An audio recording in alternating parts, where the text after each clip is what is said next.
Sabi ko sa inyo, huwag kayo sumabay sa February 14, nangihina ata kayo. Alright. Are we prepared and ready para sa Word of God? Handa na kayo? Amen. Alam nyo, isa sa mga habits we always do in the ways, lahat naman tayo nakakaranas ng pagkapagod, ng hihina, minsan para bang natutulala. Yan. Alam niyo, isa sa mga ginagawa natin, nagpupuri sa Diyos. Binubuksan ko yung bibig ko, tapos kumakanta ako ng malakas. Amen! Kaya, kanta tayo muna. Para yung puso, alam niyo, music, especially worship songs, hindi lang siya bastang maganda sa pandinig, kundi ang ginagawa nito, hinahanda yung puso para makatanim ang salita ng Diyos. Yung binhi. So yung puso natin parang mga soil yan, di ba, lupa. So para tumanim, kailangan naka-prepare yung puso. Kaya yun ang ginagawa namin. Kumakanta kami ng malakas. Kaya kung tayo ay nanghihina, napapagod, para bang ang daming iniisip, alam mo, hindi mo alam kung ano at paano magsisimula. You just break out. Break up. Bigla ka lang. Yun. Umawit sa Diyos. Amen? Amen. All my life you have been faithful. All my life you have been so good. Every breath that I am made. Open your mouth. I will sing of the goodness of God. Sapa. All my life you have been faithful. This song is on the note. All my life you have been so good. You are good. With every breath that I am made, I will sing of the goodness of God. Sa beses pa. All my life you have been faithful. just break out and sing. Come on. All my life you Isipin mo kabutihan ng Diyos so good. sa lahat ng kanyang ginawa. With every breath that I am able, I will sing of the goodness of God. Palakpakan natin si Lord. Woo! Hey! That's how we fight our battles. The spirit of heaviness, yung kabigatan, hirap na hirap ka magtaas ang kamay, bigla mo lang taas, tapos umahawin ka. Amen! Praise the Lord. And before we read the Word of God in Psalm 127, announcement, balik natin doon. Sa darating pong Biyernes Santo, okay, hindi tayo malungkot. Okay? Hindi pang Biyernes Santo ang mga mukha natin. It's Good Friday. Amen? Alam niyo po ba, lahat ng tao, syempre, hindi nila gusto ang kamatayan. Pero kapag Kristiyano ka, naunawaan mo, kasi kung hindi namatay si Jesus, hindi nabayaran yung mga kasalanan natin. Kaya ang kamatayan ng Panginoong Hesukristo sa krus, ito ay isang magandang balita sa atin. Amen! Ito ay mabangong samyo, ito ay napakabango, maganda pakinggan ang kamatayan ni Jesus, ang paghihirap na sa krus. Kaya, in-invite namin kayo. Okay, so this coming, malabo March 29. Okay, Biyernes Santo. Okay, dito sa church, magkakaroon tayo ng Good Friday service. Okay? So this coming March 29, ang oras po niyan, 3:00 ng hapon. Pwedeng lumabas. Pwedeng lumabas. Okay? Pwede rin maligo. Kasi may kilala kayo, di ba? Siyempre hindi kayo, kilala nyo lang, bawal lumabas, patay si God. Patay si Jesus. Bawal kang masugatan. Okay. Kasi patay ang Diyos, hindi gagaling. So much with those. Alisin na natin yun. Amen? It's a time for us to ponder, remind ourselves, yung pagpapala ng kanyang paghihirap. Amen? So this coming March 29, 7 last words, ina-advance na namin sa inyo. Ito ay panahon para alalahanin natin yung ginawa ng Panginoon, ang kanyang paghihirap sa krus para sa atin. Amen ba yan? Praise the Lord!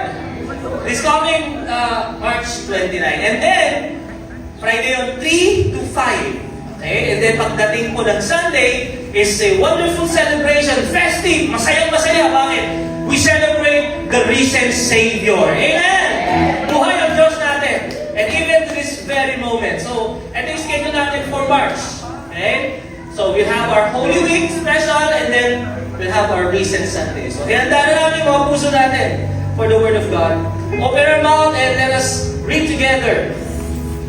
Open our Bible, Psalm 127. Esther, Job, and Psalms. Alright? Okay, praise the Lord. Starting at verse 3. Ready na tayo? Sabay-sabay. Sons are indeed a heritage from the Lord, offspring, a reward. Like arrows in the hand of a warrior are the sons born in one's youth. Happy is the man who has filled his quiver with them. They will never be put to shame when they speak with their enemies at the city gate. Let us pray. Father, we thank you for the reading of your word. Thank you dahil sabi mo, bless kami kapag binasa namin ito. Pagpalain niyo, Lord, ito sa aming mga puso. Ang mga puso namin, Lord, inihahanda mo. Itanim niyo po ang salita ng Diyos, the Word of God, which is the seed. At ito'y makitaan ng pagtubo, paglago, at pagiging mabunga. Maraming bunga. Mga bunga ng pagbabago sa aming lahat. And Lord, we ask for wisdom. Dahil sa sarili namin, mahirap itong maunawaan. Kaya Panginoon, hinihiling namin ang karunungan, kaalaman. Banal na Espiritu, ikaw nga po'y kumilos at magliwanag ang mga salitang ito. At hindi lang kami magiging tagapakinig, sasabuhay namin ito. Gaya ng pangako mo, kapag gano'n ang naging buhay namin, magpapalain mo kami sa lahat ng aming gawain. Kaya Lord, help us to be doers of the word. Help us to understand your word for us. In Jesus' name we pray. Amen. Malakas na palakpakan para sa salita ng Diyos na pagpapala sa aming mga puso. Yes. Glory to God. Ayan, handa na tayo. We are continuing in our series, Love and Commitment. Can we say that? Love and Commitment? Magkasama po yan. Kung hindi niyo po napanood na hindi kayo naka-attend ng ating series about love for God, about our love for your husband, for your wife, sa Facebook, mapapakinggan natin yan. And for now, ang pag-uusapan natin, paano ba maging lumalago ang pagiging magulang natin. Hindi yung magulang na alam ninyo. Di ba, nag-aaway kayo, naglalaro kayo. Magulang ka eh! Hindi yan. Ang title ngayon is about growing parents. Yeah, praise the Lord. Sa mga nanay, sa tatay, o ikaw ay tito, tita, may mga bata, ito yung mensahe para sa atin na tayo ay importante na lumago bilang mga magulang. Amen ba ka? Tingnan dito. Kailangan ba natin lumago? Yes, we need to grow as parents. And also, at mensahe ito ay para sa mga bagong magulang. Ayan, congratulations! Palapakan natin si Lord sa recovery ni Sister Pat. Nakalakad ba siya? Wow, praise God! Ayan, di ba? Si CS yan. Thank you, Lord. But their family, they choose to honor God for this very moment in coming to church and attending services. No? Alright? So, growing parents. Sabihin natin, growth. Paglago. Itong mga quotes na ito, we can learn from these people ano bang ibig sabihin ng spiritual growth or growth o paglago. Itong mga i-flash natin mga quotes nila is matututunan natin at malalaman natin na, okay, yun pala yung growth. Okay? Pag-usapan natin yung aking tito. Si Sinclair Ferguson, okay? Si Tito Sinclair, isa siyang Scottish theologian. Let's read. Ang sabi niya, growth, spiritual growth, depends on two things. Paano ka raw lalago? Number one, willingness to live according to the word of God. So kailangan willing daw tayo. Amen? Pangalawa, sabi niya, willingness to take whatever consequences emerge as a result. Totoo yun eh. Kapag lumago ka, may mga consequences din yan. May mga challenge ka rin haharapin. Tama mo ba? Gaya ng mga bata, di ba? Naalala ko, sinamahan ko si EJ kahapon sa kanyang entrance exam. Dati yung mga exam niya, pang grade 1, pang grade 2 lang. Pero sa grade lang na daycare. Nag-ano na siya, mag-grade 7 na siya. So yung exam niya, inabot ng 2 hanggang 3 oras. Why? And when you grow, you face also a lot of responsibilities. Kailangan willing tayo doon. Ano pa? Sabi ni Rick Warren, yung aking tito. Okay? Kilala niyo yan, yung 40 days na, no? What word am I here for? Siya yan, magaling yan. Sabi niya, let's read. There is no growth without change. No change without fear or loss. And no loss without pain. Anong ibig sabihin nito, Pastor? Minsan, o siguro para sa mga matitigas ang ulo, maraming pagkakataon, kailangan pa tayong masaktan para magbago tayo. Tama?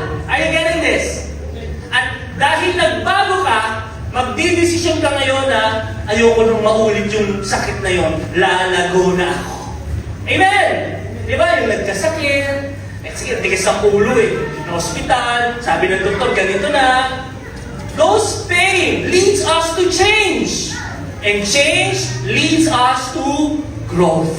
Yun yung kanyang point dyan. Si A.W. Pink, okay? Sabi niya, the Christian who has stopped repenting has stopped growing. Alam mo, napakaganda ng sinabi niya. Tanungin mo lang yung sarili mo. Nagsisisi ka pa ba? O para bang ang tingin mo sa sarili mo, kapag hindi ka na kasi nagsisisi, para bang wala ka nang i-improve? Did you see the point?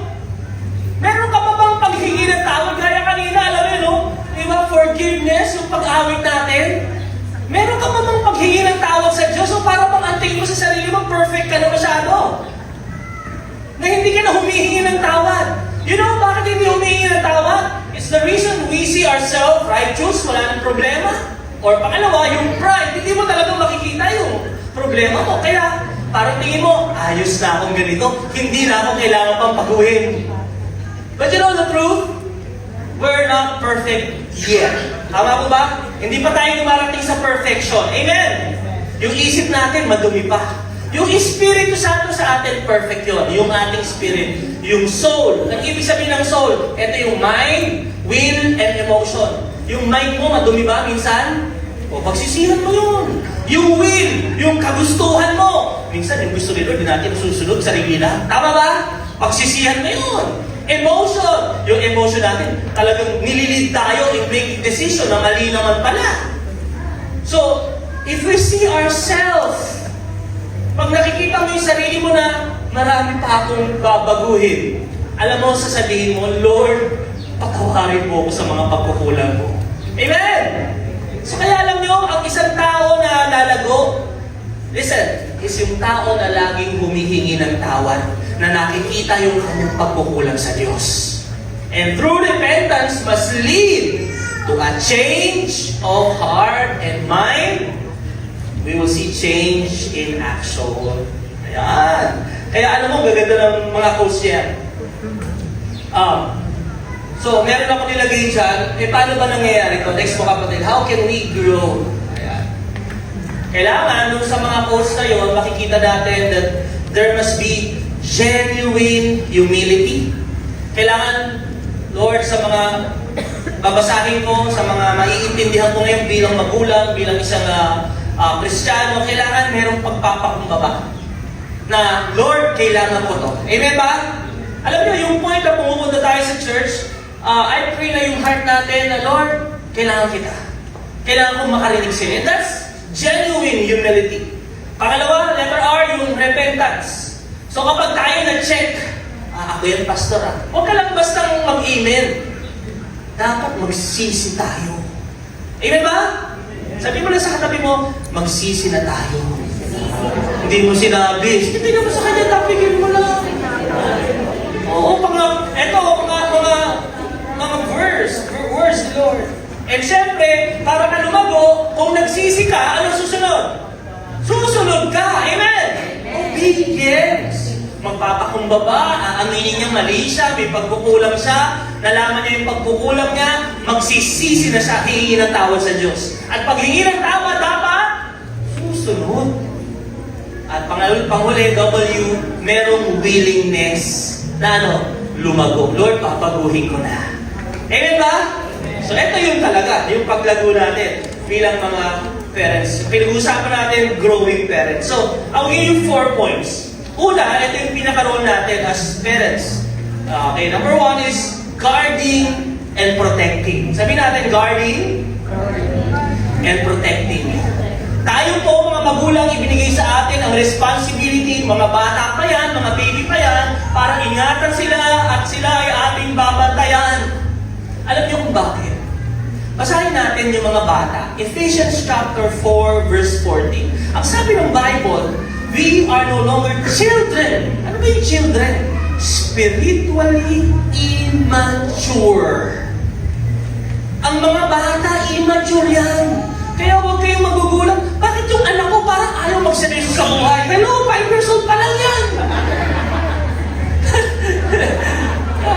Bakit tinuturo ako? Hindi siya masyadong seryoso. Bata pa siya eh. Tinan niyo po ba yan? Kaya lang yung spiritually speaking, talagang kailangan makita mo to eh. Bakit hindi siya masyadong seryoso?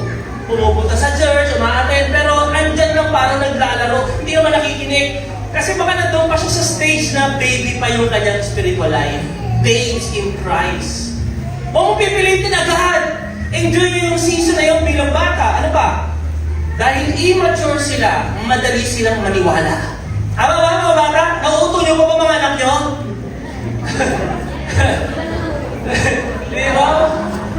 They are tossed back and forth. Di ba? Alam mo, nakakatuwa, pero siyempre huwag natin paglaruan yung feelings nila, no? Totoo yan, marami akong pagkukulang sa anak ko, pero pag binigyan mo na, magja-jollibee tayo, nawawala lahat! Tama? Nakakagulan, they're tossed back and forth. Ano ba? Carried about by every wind. So, sa mga bata, kung saan may agos, kung saan masaya. Ganun sila. Ano ba? They're by the cunning and trickery. Ayan, ibig sabihin talagang pwede mo pa silang mabola-bola. By the sinful scheming of people. This speaks of spiritual life. Pero kung titignan natin, it also relates to our physical life. Yung mga bata. Di ba? Yan yun eh. So kung sila ay madaling maniwala, madaling matangay, sila ay madaling mauto kung saan masaya, kung saan maraming tao, kung saan yung lahat ng mga tao ginagawa yun, pwede rin nilang gawin. We, the parents, have the responsibility, given the responsibility to guard and protect our children. Amen ba? Sino po dito, nung nanay kayo, magulang kayo, mga maliliit pa yung mga anak nyo, medyo choosy kayo sa binibigay ninyong pagkain sa kanila. Yeah? Yeah? Choosy? Hindi kayo choosy? The food that you give to your children, baby pa yan, bigyan mo ng cheese carbs. Gano'n? No! Ano bibigay mo? Gulay. Tama ba? Why? Kailangan niya yung para lumakas siya. Tayong mga magulang, hindi nga natin iniisip na pakainin sila ng mga bagay na huwag kang kaya madumihan. Tama ba? And how come, parents, you are not guarding and protecting your children to the poison of the teachings of the world, of the social media? Pabantayan ninyo yung mga anak ninyo, anong pinapanood mo? Sino mga friends mo? Babantayan. Hindi ko sinasabi yung walang screen time. Yung mga anak ko, meron sila, pero chinecheck, bakit ganito yung chat mo kay ganyan? Why? We have the power and authority and the responsibility to guard and protect our children. Gusto niyo bang malason yung mga anak ninyo?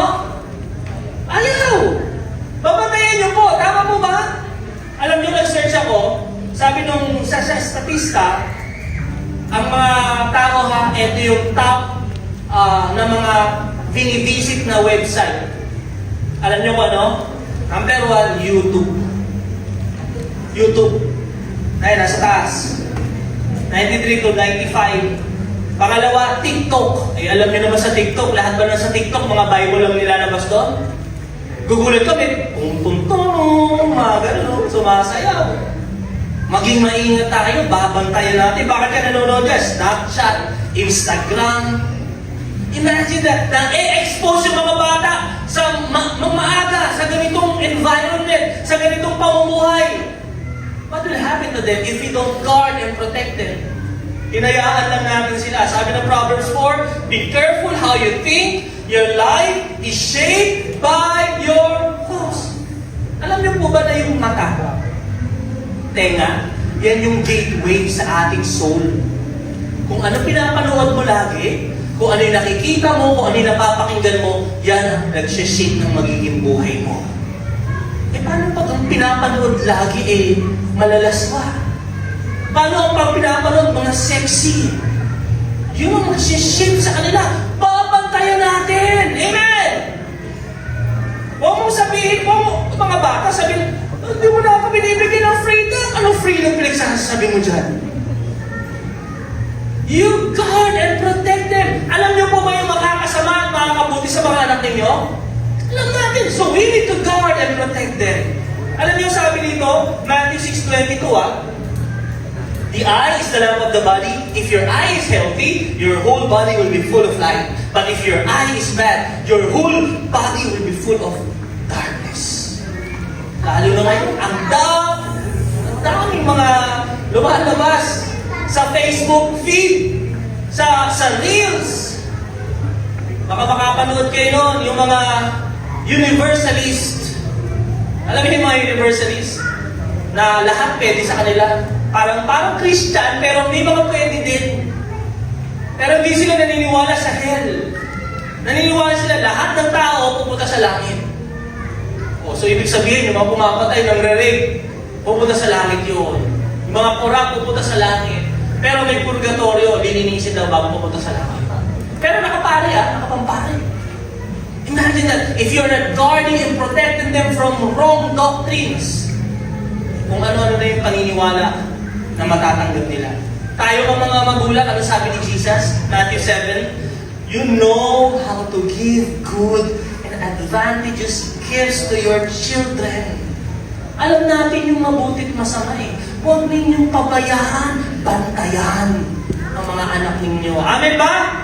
Kailangan binabantayan yung pinapanood nila.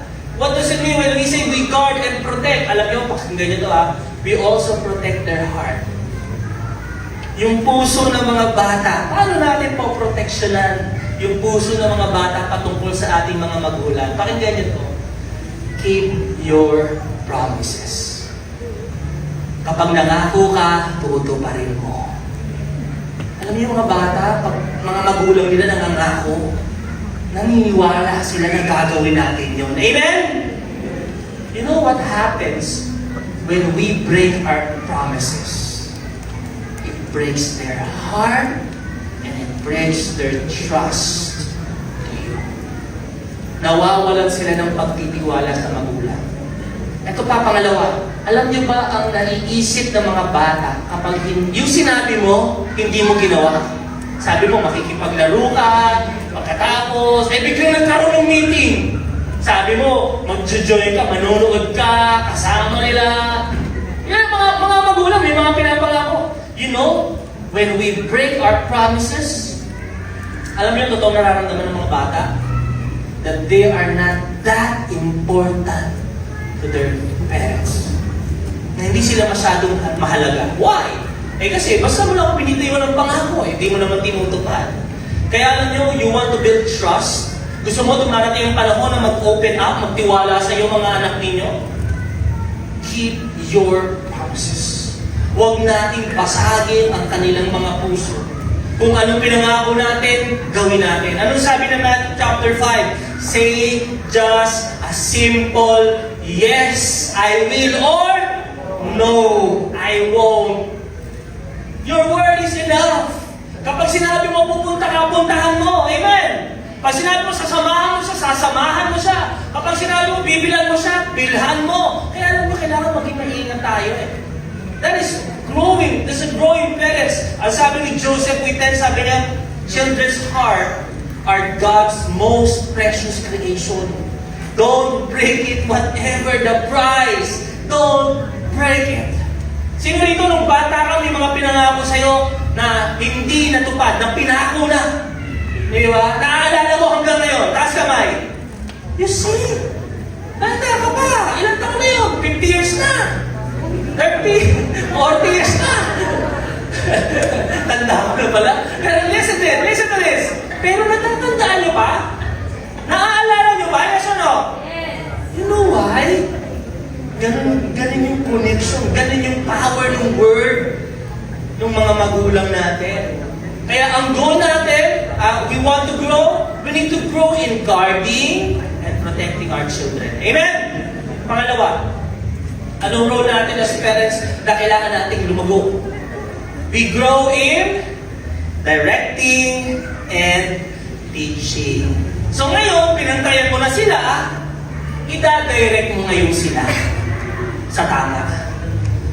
Hindi lang pwedeng bawal yan, huwag yan, masama yan. Naintindihan nyo? Kailangan mailid natin sila sa tama. We need to direct them. Kung mali yung kanilang direction, redirection. Kailangan sa ating mga magulang, sa atin ang gagaling yung mga aral. Ano mo ba sabi ni Lord bago sila pumasok sa promised land? Through Moses, sabi niya, Deuteronomy 11, keep these words of mine in your heart and in your soul. Sabi niya, tie them. Alam niyo bakit sinabing itali ninyo? Para hindi mawala. Para nananatili kahit saan ka magpunta. Teach them to your children. Teach them to your children. Talk about them when you sit in your house and when you walk on the road and when you lie down and when you get up. Sabi niya, write them beside the door of your house and on your gates. Kumbaga ang ibig sabihin ng verse nito, kahit saan kayo magpunta, ituro mo yung salita ng Diyos. Ano man ang season, nagagala kayo, lagi niyong isasama si Lord. Amen! Alam mo yan, yung kahit na yung mga maliliit na bagay na kasama mo sila, sakyan kayo, biglang may nanlimos, di ba? O, manghihingi yung bata. Alam mo ginagawa ko? Nak, tinan mo, bless na bless kayo ni Lord. Tinan mo yung laruan ng bata, sayang-saya na siya doon. Di ba kaya dapat kung anong meron tayo, nagpapasalamat tayo. In every events of life, kakain kayo sa labas, maggagala kayo sa labas, teach them. Sa atin ang gagaling yung direction bilang mga magulang, yung teaching. Ang question dito, anong tinuturo natin sa mga anak natin? Ano ba yung mga na-share natin sa ating mga anak? Minsan, nagtuturo naman tayo, nagiging partial naman tayo. Anong sabi ng Colossians chapter 3, 20 to 21? Sabay-sabay. Children, obey your parents. Ang ganda, oh! Masahin yan! Sabi, children, obey your... Wow! Kaso iba humihinto na dun eh, no? May kasunod! Ano sabi doon? Fathers! Do not provoke or irritate or exasperate your children. Sabi natin, exasperate. Ang ibig sabihin nyo, to provoke. Sa Tagalog, yung hinahayaan mo na magalit sila. Gusto mo na magalit sila sa'yo. Can I just tell you, parents, paano ba nagagalit yung mga anak natin sa atin? Pwede mo pala silang galitin? Yes! Sumusunod yung anak mo sa'yo, pero nagagalit sila. That is exasperate. Ano sabi niya? Demands that are trivial, unreasonable. Yung bang, basta mo lang siyang bibigyan ng discipline, pero wala ka namang dahilan. Huwag kang manood ng TV. Bakit doon? Bakit doon? Basta! Huh? Magagalit sa'yo anak mo.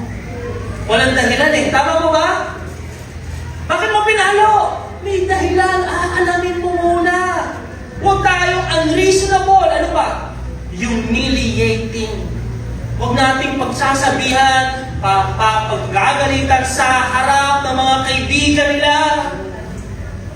Huwag mong hihiyain yung mga anak ninyo sa harapan ng mga classmate nila.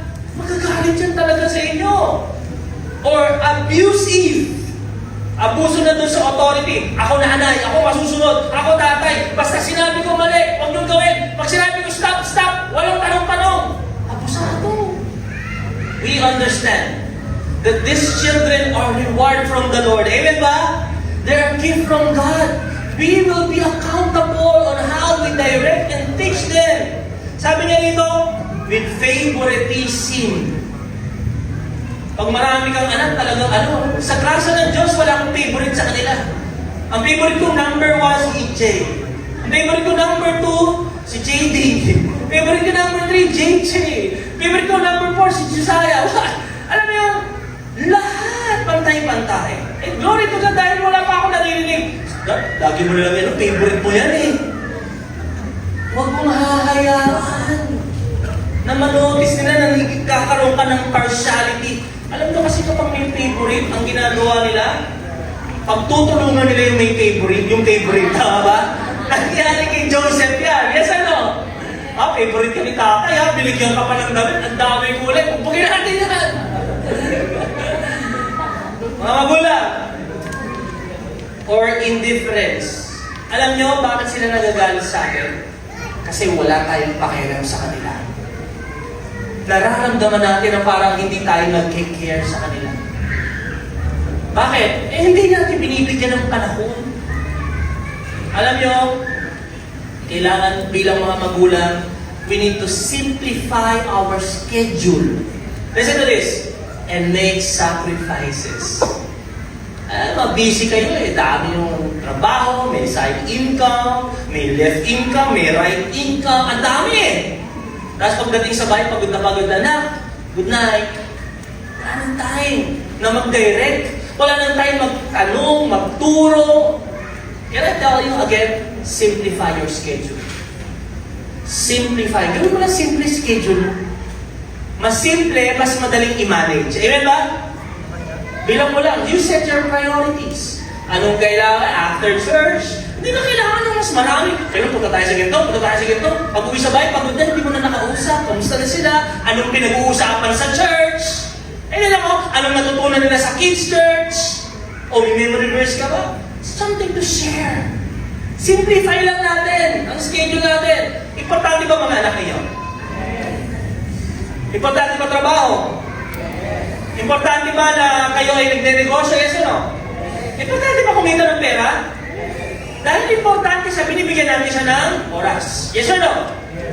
Dahil importante trabaho, talagang pumapasok ka on time. Yes or no? Nag-overtime ka pa nga eh. Importante ba mga bata sa'yo? Then you give time. You make sacrifices. Simple lang.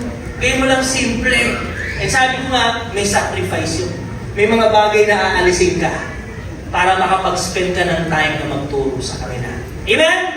Kaya alam niyo sa bahay, napakaganda magkaroon kayo ng family devotion. Can we say that family devotion? Kahit mga one word lang. O itong word ni Lord, anong natutunan mo doon? Kanta together, pray together. That's powerful. Ang laki ng impact nun sa mga bata. Bakit sila nagagalit? Kasi yung iba, walang pakialam. Pinapabayaan ng mag-cellphone, bahala ka dyan. Pero siyempre lahat tayo nagkakamali. Tama mo ba? Ganun din yung una eh. Makikita mo, anong gagawin? Bahala ka na dyan. Lalapag sa gilid. Ayun. Sabi niya, treat them tenderly with loving kindness so they will not lose heart and become discouraged or unmotivated with their spirits broken. Alam nyo, if we don't teach our children to follow Jesus, the world will tell them not to follow Jesus. Dalawa lang lagi yan. Kapag hindi mo tinuruan yung anak mo, may ibang magtuturo dyan. Sino ba lagi nilang nakipakinggan? Sino ba yung lagi nilang nakakasama? Napaka-importante na sa atin manggaling. Let us be directing, let us be teaching, but not exasperating. Alam niyo ba, panghuli sa exasperating? Kapag nagsasabi tayo na maging maayos yung buhay nila, dapat gawin nila yun, pero hindi naman natin ginagawa sa sarili natin. Anak, Huwag ka na masyadong, alam mo yun, tayo nagse-cellphone. Tapos nagpupuyan din tayo. Merong isang family, na yung kanyang mga anak, punta sa beach. Ay, yung mga bata, tuntuwa, nakakita sila ng talangka. Nakita na kayo ng talangka? Nakakita na kayo yan. Yung iba sa inyo kasi, pang buffet lang yung mga talangka nakikita niyo. Naaalala niyo, pero trivia lang ha. Alam niyo, nagulat yung mga bata, which is normal lang kung ginagawa ng mga talangka. Siguro yung iba sa inyo, ngayon na marinig. Alam niyo ba kung paano maglakad yung talangka? Hindi pa forward, pagilid. Oh, gilid pa na? Oo, iniisip niyo kasi puro kain eh. So, nung nakita ng mga bata, Dad, tignan mo, pagilid yung lakad. Ang dami niyang paakangay, pero pagilid lakad. Di ba, gusto niyo dapat pag-diretso? Sabi ng tatay, ano, pagilid o. Isusundan yung nanay, gulat din yung tatay. Parang mali yata. Turuan natin. So, ang ginawa ng bata, kinuha yung kinulayan niya, para matandaan niya. Ilagyan ng mga bato para pag-diretsong gano'n eh. Ilang attempt talaga kumihilid eh. So, sa dami ng attempts ng bata, finally, unti-unti nag-i-step yung talangka, gumagano, no? Tinuturuan niya. Ang bagal nga lang. So, nag-celebrate sila, woo! Wala ka na gano'n. Kinabukasan, pagising nila, nakita na naman nila yung family ng talangka. Alam mo, pagtingin niya doon sa kinulayan ng talangka, na naglalakad ng diretso, nagulat yung mga bata. Bakit paghilit na naman yung lakad nila? Alam mo, sabi ng tatay, kasi anak, isang araw mo lang siyang nakasama. Yung nanay niya, tatay niya na paghilit ang lakad, 6 na araw niyang kasama. What's the moral of the lesson? Ang church, isang beses nyo lang nakakasama kada linggo. Amen?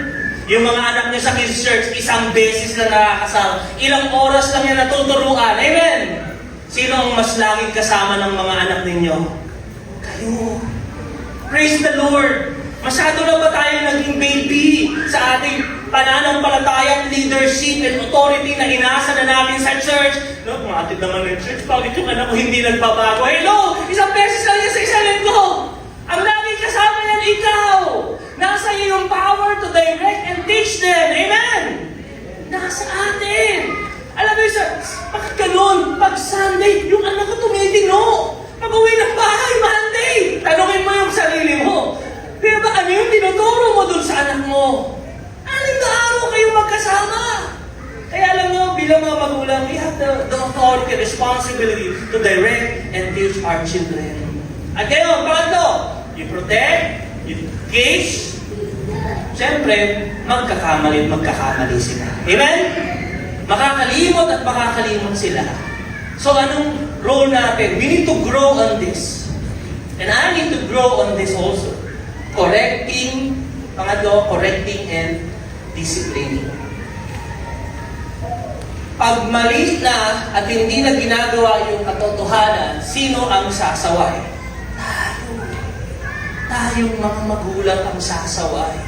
Pero baka sa pagsasaway natin, pwede ko bang sabihin sa inyo? Huwag natin sasabihin na huwag tayong magsasalita, mag-ingat tayo, let's grow on this. Na huwag tayong magbibitaw ng mga salita na nakakasakit sa mga anak natin. Nakilala kayo pag sa school, naghahatid kami sa school eh. Nagsusundo. Ano napapansin yung mga nanay? Parang yung classroom, parang bang beauty pageant.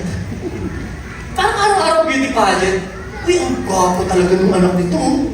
Yung ganda ng isa eh. Yung anak niya, hindi ganun kaganda. Hindi ganun. Huwag naman yung sasabihan ng pangit yung anak niyo. Totoo.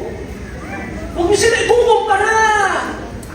Para bang ang thinking kasi ng tao, para bang lagi ba paganda, papogian ng mga anak? No! Let's teach them na something that is more valuable than outward appearance. Ano yun? Spiritual values. Yun ang i-uplift natin sa kanila. Kasi hindi yun nawawala. Tama ba? Alam mo, hindi ka man ganun. Parang iniisip mo hindi man ganun kapogi anak. Pero, anak, ikaw ang pinakamasipag. Naintindihan niyo? Spiritual value.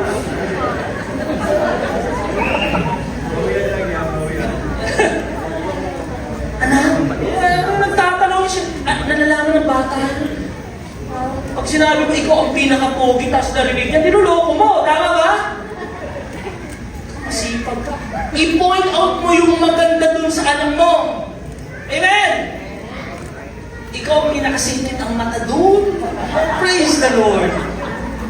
Yung mata nila, bilugan, ikaw singkit ka. Thank you, Lord. Ikaw, alam mo sa bahay, ikaw yung pinakamasipag. Maganda ka magsaing. As you see, before you throw those words, ano mo sabihin? Oo nga, pinaka-pogi yun. Di ba? Okay lang yun. You bring something on the table na talagang merong talent, merong ability, or yung values na meron yung anak niyo. Spiritual values, that is more important. Correcting and disciplining na sa atin. Ano sabi ng Bible? Verse 22, verse 6. Train up a child in the way he should go, teaching him to seek wisdom and his abilities and talents. Even when he is old, he will depart from him. Siguro yung iba narinig na to. Pero hindi masama yung loob ko. Na-realize ko lang talaga na yung mga negative words, when parents correct and discipline their children, tumatanim mo sa puso ng mga bata. Totoo, kasi ako, kayo rin, meron mga masasakit na salita ng bata kayo na sinabi sa inyo na hanggang ngayon dala-dala nyo pa. Tama ba? May mga ganun ba kayo? Kaway-kaway nga, may mga ganun kayo. Sabi ng nanay ko ganito. Sabi ng tatay ko ganito. May mga ganun kayo? Yung iba hindi, perfect yung parents nyo. Grabe kayo. Ang bait ng parents nyo. We have imperfect parents. Alam, hindi ko makalimutan yung salitang dungo. Yung dungo, yung para bang sobra kang mahiyain. Naintindihan niyo ba yun? Sabi yun ng daddy ko, kasi ayaw kong kumuha ng tissue sa counter. Alam mo yung mga bata lagi inutusan, di ba? Parang minsan yung pagkakain tayo sa fast food, minsan parang ayaw nung masuha ng bata. Ayoko. Kasi may ketchup dito, tapos pakukuha pa ako ng ketchup, mga 5 ita-take out. May tissue pa naman, pero talaga akong pinutusan lagi. Pero kapag na kaya pinutusan niya namin, ayoko, hindi ako eh. Kaya, sabi sa akin, dinamdam ko yun. Pero alam mo yun, syempre, I forgive, matagal na yun. But the point here, hindi ko nakakalimutan yung word. You know why? Words are powerful. That's why when we correct and discipline our children, napaka-importante maging mahina tayo. You know why? Dahil sa puso natin na iinis ka, nanggagalit ka, gusto mo ng pingutin, kurutin. Alam mo yun? Kung ano-ano yung mga masasabi mo sa nila. When you're correcting and disciplining your children. Pag-usapan lang natin itong discipline. In Proverbs 13:24, let's read. Sabay-sabay. Those who spare the rod of discipline hate their children. Those who love their children care enough to discipline them. Sabihin natin, rod. Sa beses pa, rod. Para mas maintindihan yung tungkol ng mga matatanda. Okay? Maraming mga, lalo na kapag iba ang kultura, in other countries, western countries, pag pinala mo bata mo, mga anak mo, ano ka, tatawag ka sa pulis, pwede ka makulong. Sa Pilipinas, hindi ubra yun, tama ba? Kaya alam nyo ang translation sa kanila nito, yes, tama naman, pero mali eh, kasi kalahati lang. Sabi nila na yung rod, tama, it speaks of the Word of God, tama siya. Pero hindi lang yun ang meaning nito. Hindi lang sa bastang spiritual meaning, which is Word of God, ibig sabihin, sasabihin mo sa kanya yung mali, kung bakit siya papaluin, kung bakit siya didisiplinahin, ano yung tama, yung Word of God, patungkol doon, hindi yan ang anak ng Diyos. Pero you will not stop there.